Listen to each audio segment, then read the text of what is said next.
Bonjour à chacun, bonjour à tous et bienvenue dans le Flash Info de ce samedi 20 juillet de l'année 2024. Cette information pour démarrer dans le cadre de la 7e édition de Kid Genius organisée par Lighton Innovation. Le promoteur du groupe de presse Dabarou Barnabas Orukuman a entretenu les participants sur le journalisme. C'était le mercredi 17 juillet 2024 au siège de Lighton Innovation au quartier Ladivarani à Parakou. Des centaines d'élèves devenus des communes de Péonko et de Djougou ont reçu des kits scolaires les 16 et 17 juillet 2024. L'initiative est soutenue techniquement et financièrement par Kagi et son partenaire Sodeco à travers Cœur Bénin Togo. L'action s'inscrit dans le cadre du projet Soutenir les femmes et les enfants dans les communautés cotonnières, SOFEC, phase 3, mise en œuvre par Cœur Bénin Togo.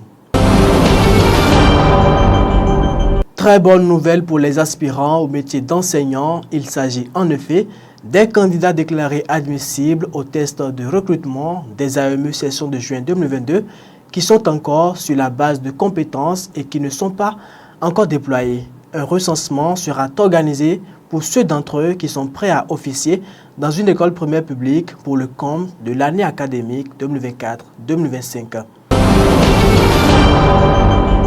La commune d'Abomey-Calavi a enregistré le jeudi 18 juillet 2024 un grave accident de circulation. Cet accident, qui s'est produit en face de l'université d'Abomey-Calavi, a résulté d'une perte de contrôle des suites de l'éclatement du pneu d'un camion gros porteur.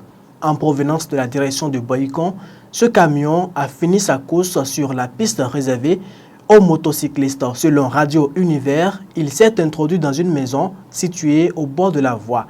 Il faut noter qu'aucune perte en vies humaines n'a été signalée.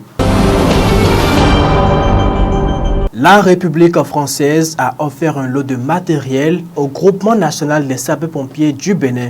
Le ministère de l'Intérieur et de la Sécurité publique a reçu ces matériels au siège du dit groupement à Cotonou le 17 juillet dernier. C'était au détour d'une cérémonie qui a mobilisé plusieurs personnes, dont l'ambassadeur de la France au Bénin, Marc Vizy, les représentants du gouvernement, les membres du cabinet du ministère de l'Intérieur et bien d'autres.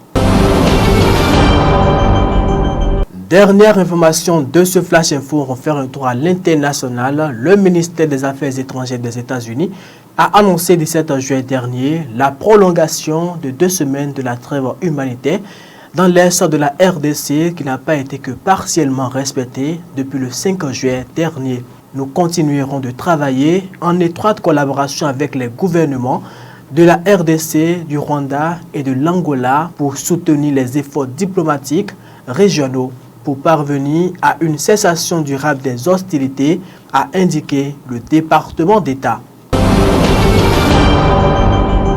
Et ce sera tout pour ce Flash Info. Mesdames et messieurs, merci de nous avoir suivis. Merci surtout pour l'attention. Je remercie également les équipes qui ont contribué à la préparation et à la livraison de cette édition. Bon week-end à chacun et à tous.